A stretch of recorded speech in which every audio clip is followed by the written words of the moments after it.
Hello, and welcome to Breast Cancer Conversations, a podcast brought to you by SurvivingBreastCancer.org. I'm Laura Carfing, breast cancer survivor and founder of SurvivingBreastCancer.org, a nonprofit organization providing community, education, and resources to empower those diagnosed with breast cancer and their caregivers from day one and beyond. Hello, my friends, and thank you for joining us again for another episode of Breast Cancer Conversations, where we talk about all things breast cancer related.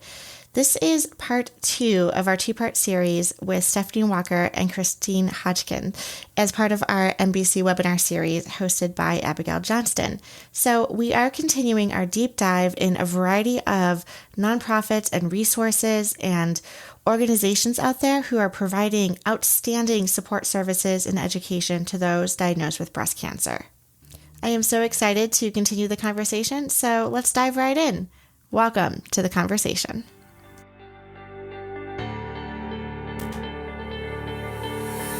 And thank you guys for inviting us. We're really happy that we actually get to do an encore of this presentation. It was truly a labor of love. I think it took us a really long time. We would keep thinking, I have to add this person. We have to add this organization. So we literally thought about it for months and brainstormed who all we wanted to add to the presentation.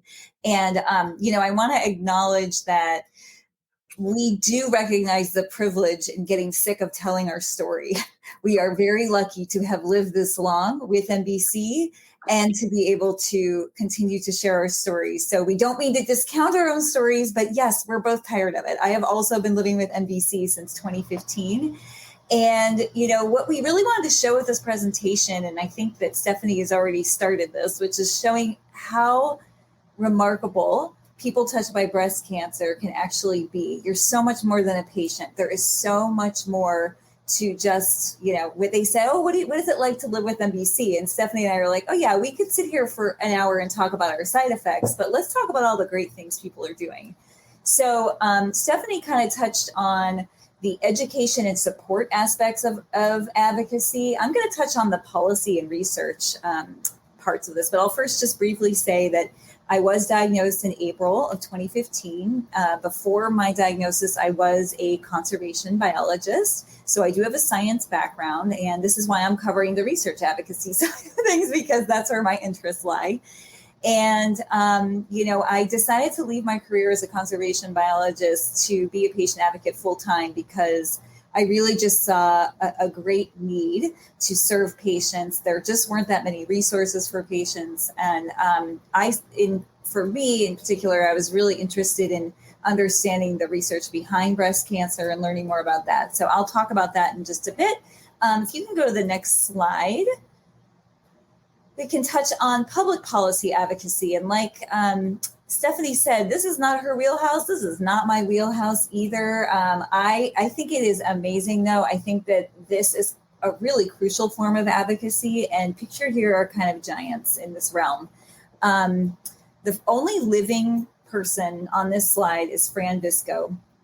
And I'll just pause to say, yes, we are talking about people who have passed away. And we are doing that because, first of all, I want to keep saying their names and I want their legacy to live on. Their work matters. Their work has made a difference. And even if they have passed away, it's still contributing. So yes, there will be a lot of people, but I don't want that to trigger you or make you feel, I can't tell you how to feel, but I'm hoping that you walk away feeling inspired with what these women have done, women and men. So as I said, Fran Visco is the only living person on this slide. And she is the president of the National Breast Cancer Coalition. She gave a testimony in 1992 that led to the DoD Breast Cancer Research Program. So if you've heard of this program, that was started by an advocate touched by breast cancer. And over $4 billion, and I said this in my presentation at SABCS, that's billion with a B, $1 billion has been appropriated to breast cancer research. That to me is just incredible. Beth Caldwell is also featured here. She was a civil rights attorney. She had a very loud voice, very candid. She liked to drop the F-bomb. She was unapologetic. She really made people uncomfortable, but it was really necessary to move the needle for metastatic patients. So she founded an organization called MedUp. They lobby for research. They took their cue from the AIDS community, organizing what we call die-ins, where people literally lay on the ground to demonstrate the number of people that die each year. These are very effective strategies. And we sadly lost her many years ago now, 2017. It was 2017. I actually got to meet her one time before she passed away. But she inspired the spin-off organization MedUp UK, and they also have a very strong presence now in Europe. They are really active, have several campaigns. One is called I Am the 31, that represents the 31 women in the UK who pass every day from MBC. Catherine O'Brien was known for, she was also just an extremely funny person. If you got to meet her, very witty, very sarcastic. She really challenged NCI and the CDC to count all people living with MBC. And if you're not aware right now, the only people that are counted are those that have passed away from metastatic breast cancer, or if you were diagnosed de novo metastatic, which is not the majority. It's only like 68% of patients are actually de novo. So this is whole swath of people living in this country with metastatic breast cancer that we don't know about. We don't know how many people, we have an estimate, but she was really fighting to change that. Tori Geib was a dear, dear friend. She was also a giant in public policy advocacy. She changed the law in Ohio to prohibit these fail first drug coverage policies. She did a lot of other work that I fully don't understand because, as I said, I am not good in this space. I wish she could be here to tell you how all the work that she did, but she had a very strong voice, and all these women are just inspirations for us. You can go to the next slide. So while some people were inspired to change policy, there are others that were inspired to raise awareness about the lack of funding, and that's specific for MBC research. So MetaViber is probably the most well-known. It was founded by metastatic breast cancer patients. CJ is the only living co-founder, but to date, MetaViber is funded, I believe it's over 18 million in MBC research. I said 17 million at SABCS and I got in trouble. But honestly, it says a few different things on the website. So I don't quote me on that, but it's a lot of money. That's a lot of money for a volunteer-led organization. I'll talk a little bit, at San Antonio, I had to kind of rush through, but I'll talk a little bit about each of these. Hope Scars was founded by Laura McGregor. She was inspired by somebody who had brought a scarf to her while she was enduring chemotherapy. She also actually her profits went to funding NBC research. Twisted Pink was founded by Carolyn Johnson. She's an early stage survivor, huge ally though to the metastatic community. I don't know how she has time, but I'm always seeing her events and fundraisers, and it's all going towards metastatic breast cancer research. Metzgerades are amazing. If you haven't been to one, I highly recommend. They're black tie events. They're basically, what is that called? Like an auction, right? It's like they have the fast talking guys, and you're basically bidding on things. I mean, it's so fun. I spent so much more money than I needed to because I just was having so much fun. But all that money goes to MetaViber. It was started by Kelly Davis and Lisa Quinn. Cancer Couch Foundation was started by Rebecca Timlin Scalera. She has also passed away. I know she worked closely with Dr. Andy Ewald at Hopkins, which is actually where I'm treated, a basic science researcher. And Teresa's Research Foundation is a wonderful organization led now by Josh Newby, but it was co-founded by him and his mother, Teresa Newby Harpole. She passed from NBC, but Josh really tries to honor her memory with this conference. And it's an extremely collaborative conference. He's very patient focused. So we've got a really strong advocacy presence. It'll happen in August of this year. And if you're interested in learning more, you could just check out Teresa's research, or you can just look for NBC Research Conference. Let's see. Oh, and I also forgot to say this at the beginning, but we actually created a PDF of this presentation. And in that PDF, we are linking every organization and every person.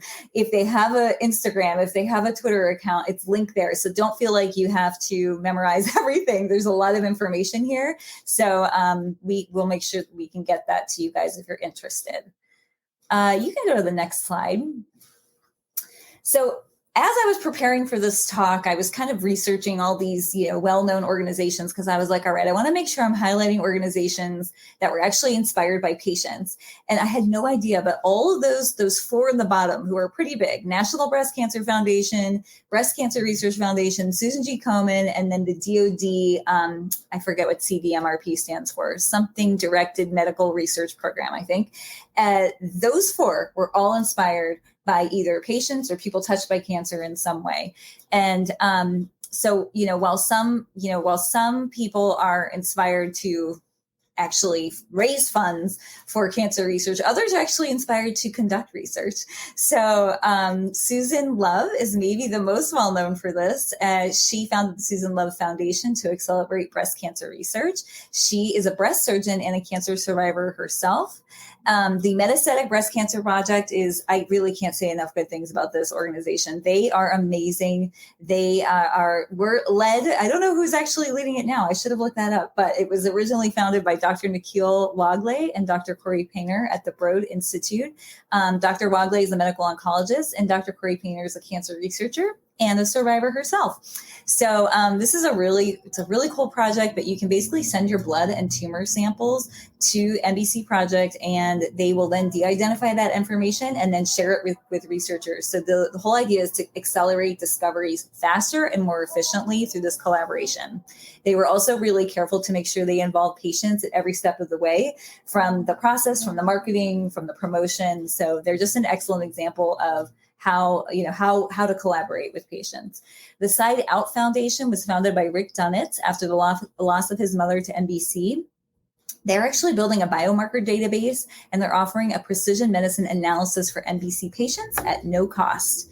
And like I said, any of these that you're interested in, you can definitely check out that PDF. If you could go to the next slide, please. Okay, so now we're getting into my stuff. This is my comfort zone. So I originally started, my advocacy began with a clinical trial. Well, I should say it began with a list. I started making a list of trials that I might actually qualify for. I was very concerned that my cancer was not going to respond. I was concerned that I would need a clinical trial, but I couldn't really find one location where I could, easily access the clinical trials. So I started a list of trials that I would qualify for. That list kind of turned into a spreadsheet. And eventually I realized that it might be helpful for other people. And I created my own database and website called Storm Riders Network. Don't look at my website because it's really outdated right now. I'm really far behind. Okay, so you can if you want, but just don't get mad because I've been really busy. But I hope to update it in April. But I basically have a clinical trial database there, and through my work with the NBC Alliance, I learned that in fact there are other organizations doing this, and I got linked up with breastcancertrials.org. They also list trials, but one of the things we discovered was that they were missing a lot of trials, mostly because they were very focused on breast cancer only trials. And the truth is there's a lot of phase 1 advanced solid tumor trials that anybody can qualify for. You could have melanoma, you could have lung, you could have breast. So what I do now is I'm basically making sure that they have no gaps. So if they're missing a trial, I'm just kind of supplementing their work with my own. And that includes a lot of advanced solid tumor trials, which I've told them, I said, the truth is, as metastatic patients, if you've been on multiple lines of treatment, you're probably not going to be able to qualify for some of these breast cancer only trials. You're going to want a trial that is kind of for what they call all comers. So anybody with metastatic cancer. So they have now developed a metastatic breast cancer trial search. So it's specific to NBC. And the Alliance also has a really cool app called NBC Connect. You can input your information and it pulls all the data from breast cancer trials. So the three of us are all working together with the same database, and it'll tell you which trials you'll qualify for. And that's based on your subtype. That's based on the number of treatments you've had. So it's very comprehensive. And I know that the Tiger Lily Foundation, as well as Chrysalis Initiative, are working on some trial matching services as well. So you can go to the next slide. So little did I know, while I was looking at spreadsheets all day, and I assure you, my eyes were crossing. I was like, oh my gosh, how am I going to do this? I didn't realize I was actually training myself to become a research advocate. I don't recommend it to go that way because there's actually all of these other programs and trainings out there. I just didn't know about them. Another reason why we want to do this presentation, so you don't have to be like us trying to find our way in the dark. You can actually know, hey, these exist. So these are just some wonderful people and organizations listed here. I think the one program that we've already mentioned it, Project LEAD, it's the National Breast Cancer Coalition. What we mentioned before with Fran Visco as the executive director.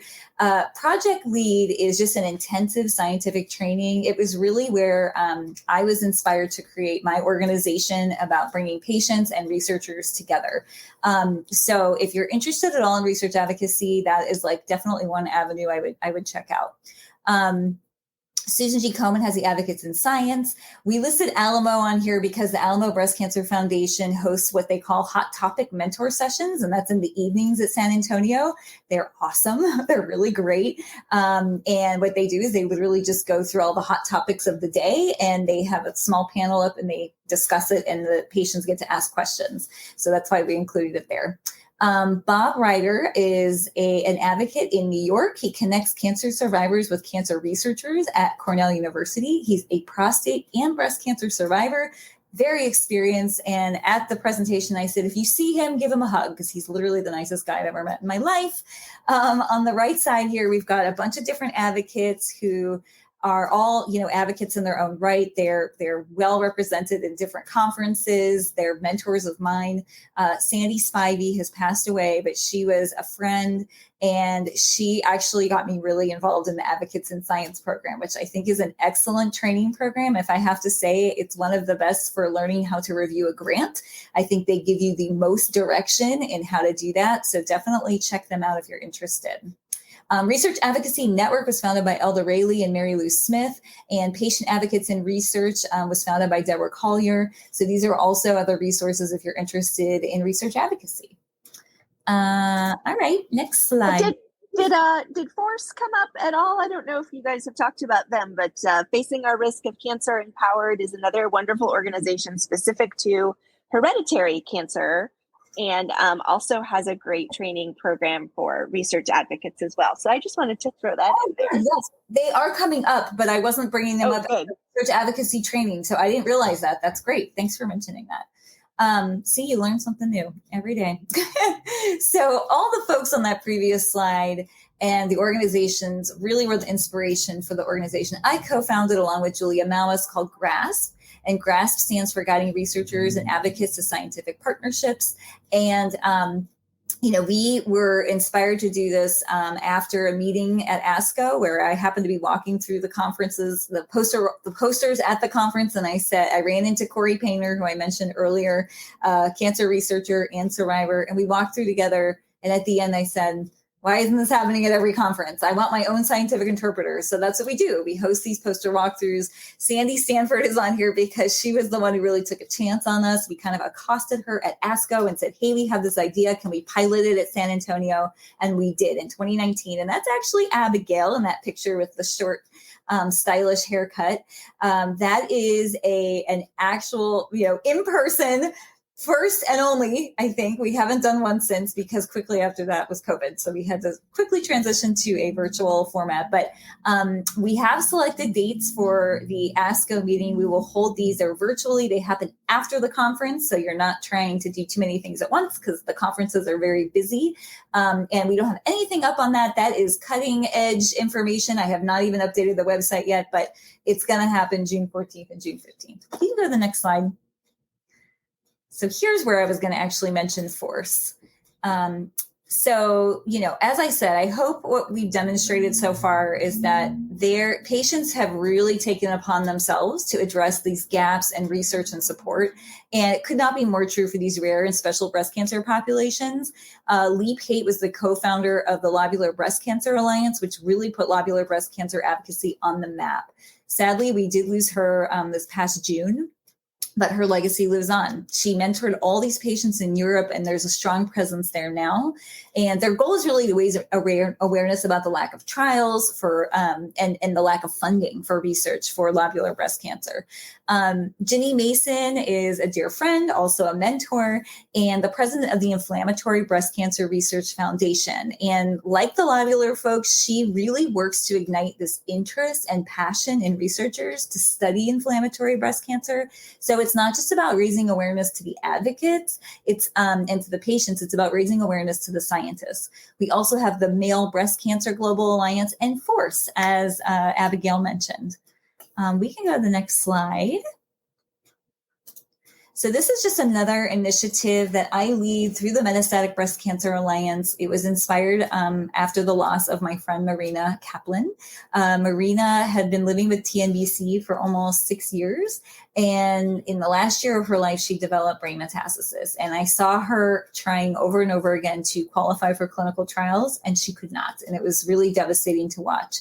Around this time, I also lost another friend to breast cancer, but she had brain metastasis. She was on the Destiny trial, and her brain mets actually melted away on that trial, but her liver progressed. So she ended up dying from liver failure, but it still just showed to me that there was like a real gap here, that the patients weren't able to access trials. There wasn't enough, there weren't even that many trials for these patients. And that when it was working, they were still kicked off the trial. So I was very frustrated. And, I wanted to do something. I went through the Alliance to see if we could start this initiative. And these are kind of a combination of founding members and current members. And we together have identified all these unmet research needs. And we work really closely with experts in the medical community. From that came a website. If you are living with brain metastasis, I highly recommend you check this out. It's nbcbrainmets.org. It's hosted by Share, but nbcbrainmets.org is its own website. It's extremely informative. We've got interviews with experts, patients. We've got blogs. I've got clinical trial search engine here specific to breast cancer brain mets. I think it really will give hope to those facing this diagnosis. So I do want to mention one thing. I do pride myself on making sure that any project or panel that I am involved in has a person of color. And I want to acknowledge that this slide does not have a lot of diversity. And there is a reason for that. I have lost 4 women in this group, and 3 of the 4 were Black women. So I want to acknowledge that, Black women are dying at a 40% higher rate than white women from breast cancer, and we just need to do much better. So I'm just so grateful for all the organizations and people who are working to end that racial disparity that Stephanie had talked about at the beginning of her talk. Next slide, please. So we still have so many disparities and so many lives lost to MBC. Pictured here are over 100 names of people that have died from MBC. And believe it or not, that's actually less than the number of people that die every day from this disease in the US. So, when I gave this talk, we had scientists, clinicians, and researchers in the audience. And I basically pleaded to them to say, please recognize how powerful patients are and how important their lives are and how they can improve your work. They can improve research if you engage us, that we can actually accomplish a lot. And for the patients, I really hope that we've inspired you, that you are so much more than your disease. And there are incredible things that we can accomplish. And I think our running theme, Stephanie and I had said, we really want, not to sound too kumbaya, but we want to see more collaboration. Many people were surprised at how many organizations are a lot doing the same thing. And so one of our, kind of take homes is if there's something you want to do, try not to reinvent the wheel. Go for the people who are already doing this and doing it well, and collaborate. And put the ego aside, and let's make sure that we're collaborating, not just advocates with advocates, but advocates with scientists, so we can actually have a fighting chance at ending this disease. And that's all. You can go to the next slide. That's our contact information if you're interested in. Oh, it's 7:57. I didn't even know what time it was, so I'm glad I finished on time. No, you're great. You finished great on time. And I just want to acknowledge too that there are a lot of wonderful organizations that you guys talked about, a lot of wonderful advocates that you talked about. How amazing is it there are so many points of pain in the patient experience, that patients are creating these organizations to fill the gaps that are really left by healthcare. Yep. Not to say that there's anything wrong with how healthcare organizations look at things, but we, the people who live with the disease, know how to meet the needs of our community in really different ways. Yes. So, terrible that there's so many points of pain, that there are this many organizations, but at the same time, how many wonderful people have stepped into that gap. as well. Stephanie, did you want to chime in? Not at all. What you're saying is so true. And like Christine said, let's not reinvent the wheel. Let's break down some of these silos that we have and put our egos aside.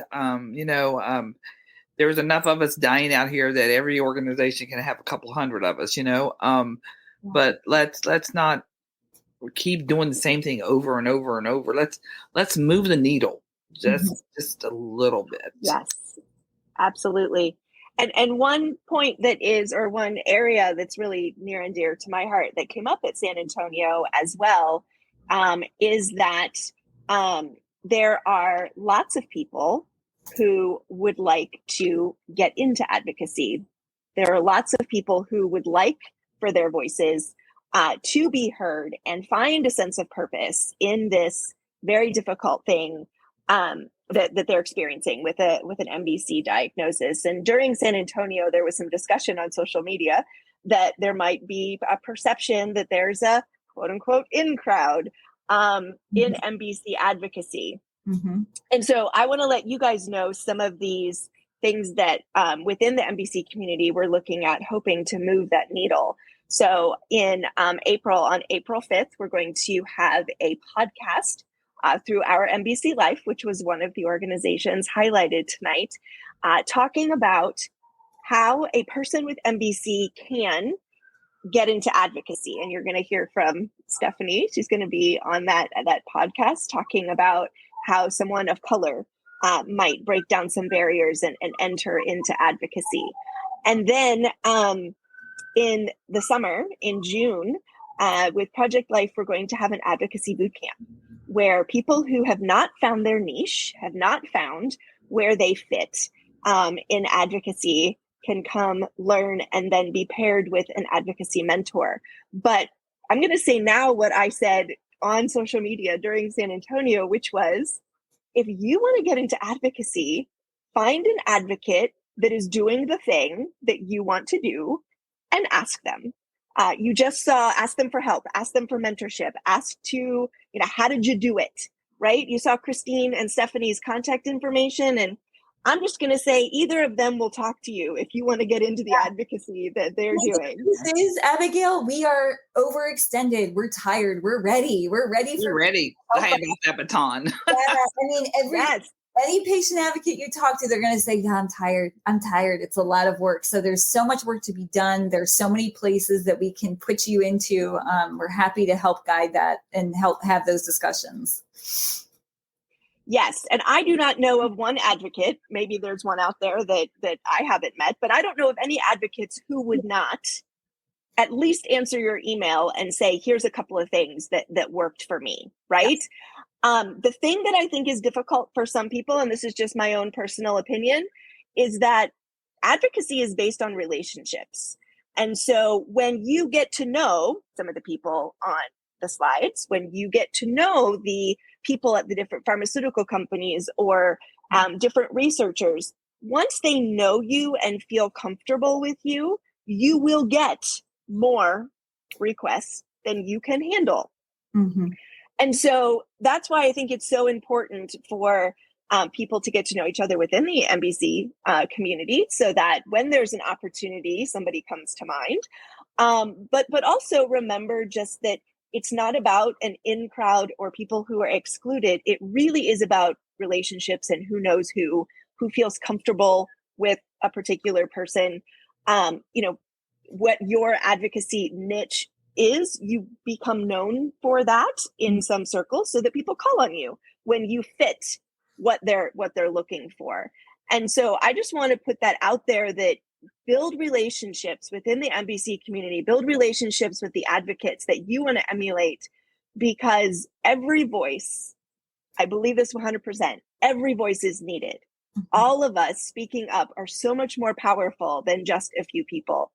But at the same time, nobody has to create a whole nonprofit themselves. Some of the people on these slides have done amazing, amazing work, but you don't have to be a person creating a whole organization to be an advocate or to be to move the needle, to do important things, even just filling out a survey at your cancer center or at your doctor's office, that is advocacy. That is sharing your personal experience for the benefit of others. So lots to come on this, because I think it's such an important thing. And again, I think every person can find their place. Every person has something that they uniquely can do. And if you are an experienced advocate like Stephanie, like Christine, like so many of the other amazing people, find somebody to mentor, find somebody to train, find somebody to replace you, because we will all reach the end of our energy. We will all reach the end of our spoons. We will all reach the end of what we can do individually, and how much more can we do together. So there's my call to action for tonight, because I think that we really need everybody in order to move the needle as much as it needs to be moved. So I know we're at the end of our time here, but Christine or Stephanie, do you have any last words you'd like to share with the audience? No, just thank you. Thanks. So I warned you ahead of time. I ask everybody to come up with a word that they feel describes our discussion tonight. And I always call on Laura first so that the panelists can think. So Laura, what's your word for tonight?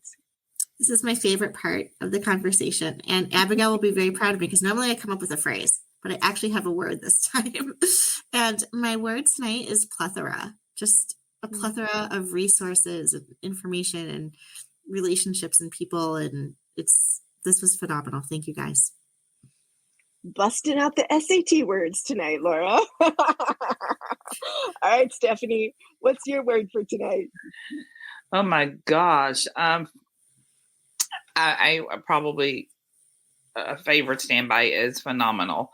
Just being in the presence of you and Christine, and what you guys have done in advocacy. It's great, and I'm just so appreciative of the chances to be able to share and to say, it's not all about me. I just want somebody to help cure me, or to make sure that my daughter doesn't have to go through this. So, phenomenal women. Such an important reminder that so much of what we do in advocacy doesn't actually help us. It helps the people who are coming after us. But such an important reminder. All right, Christine, you're up. What's your word? Well, I think I said the word a lot while I was talking, but inspiration. I hope that you have found some inspiration from these slides. I hope the presentation offers inspiration and gives you some hope that if you aren't well enough to do the work, there's a lot of other people that have your back. And if you are well enough, there's plenty of work to be done. So happy to help in that. Oh, yes. Very true. Thank you, Christine. We've got a couple of people in who are watching, who are throwing out their words. Amy Ellen is saying intrigued. Gary says cherish. I think that's a different take on what we've discussed tonight. If you guys don't know Gary Thompson, he lost his wife, Maureen, to MBC. And oh gosh, I'm so sorry, Sonobu. I'm so sorry. I've totally butchered your name, but she said thankful. Mm-hmm. And that was actually the word that I was thinking, is how thankful I am that so many of the people on the slides dedicated their energy and their lives to advocacy, because we are all standing on the shoulders of giants. Mm-hmm. And how amazing is it to see how many people have worked so hard, and then to be able to reap the benefits of those people working so hard. So very thankful tonight to know you, Christine and Stephanie, but also to have met and gotten to know so many of the people on your slides. So thank you both so much for being here tonight. Wanted to highlight just a few things coming up on our SBC calendar. This weekend is our reprisal of the Legacy Workshop for those of you living with MBC. So that is starting at 2 p.m. Eastern. Sign up on the events page. If you came last year to our Legacy Workshop, this is designed to build on the last one. However, you don't have to have attended the last workshop. You can come cold to this particular workshop as well. So we're very much looking forward to talking about how to leave a legacy behind and all the different ways that that can be done. And our theme for some of our workshops coming up is going to be surviving survivorship. So stay tuned for that, as well as our Thursday Night Thrivers group. Last week was the MBC breakout room, so MBC breakout room will be next week. And if you haven't come to the Thursday Night Thrivers peer supports discussion laughing group, because that's half of what we do, please check that out and RSVP also on the events page. There's also a WhatsApp group to stay in touch with each other in between the actual sessions. And I am currently working on scheduling upcoming webinars for March, focusing on working with MBC, as well as the process of seeking second opinions. So stay tuned for those webinars. They'll be listed also on the events page. And let me just give the dates. The 8th and the 22nd of March are the dates for March. So hope you will join us for one of those events. And Laura, did you want to talk about the new offering in Spanish and the other exciting things at SBC? Sure, absolutely. I mean, just like all the amazing stories that we've heard and the amazing organizations, I mean, there's just so much work to be done. And so one of the areas that we're focusing on as of recent is the translation and transcription of all of our programs now into Spanish. And so for anyone who is preferring programming and services in the Spanish language, our U.S. Hispanic and Latino population, or actually global, anyone who's looking for that type of service. We have now weekly newsletters. We just launched our podcast, Después de un Diagnóstico, in Spanish as of January. And then now we have our sort of Thursday Night Thrivers. We have our Tuesday Night Thrivers offered in Spanish. We're starting an embroidery class because the community told us they wanted to get into the arts and crafts and, kind of meet up and, kind of form that type of circle and community. So again, so many resources, and thank you all for informing us as organizational leaders, so to speak, of what you are looking for and allowing us the opportunity to go out and fight for funding and creating something that you guys can benefit from. So thank you. Thanks, Laura. And we just got confirmation tonight that SBC is going to have a table at the Living Beyond Breast Cancer MBC conference coming up at the end of April. Registration just opened this week. So if anybody is interested in gathering with other MBC patients, that is the last weekend of April. So the 28th, 29th, and 30th in Philadelphia. So yes. I know I'm going to be there. Are you ladies coming? Yes. I know Stephanie's going to be there. Maybe Christine. So hopefully people will be able to have more of these opportunities to connect in person here in 2023. And the LBBC conference is one of my favorite conferences because it's all MBC people. It's just like a gigantic family reunion. And so hope everybody who is able to go will go.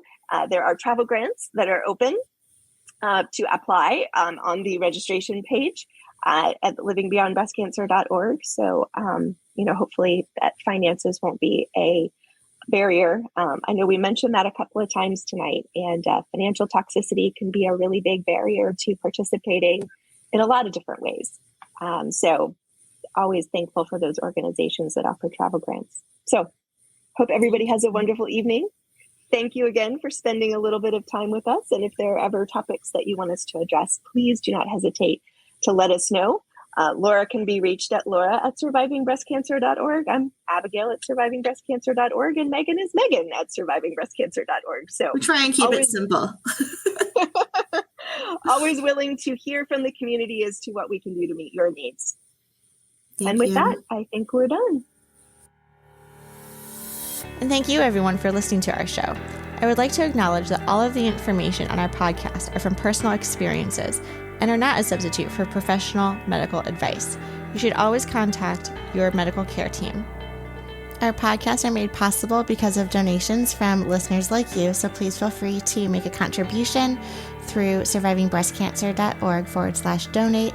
And there are so many ways to get involved with our nonprofit and our organization, not just through listening to the podcast, but through all of our virtual programming. So you can check out all of our lineups by hopping over to survivingbreastcancer.org/events. And as always, all of our programs, services, and resources are absolutely free. Thanks again and keep on thriving.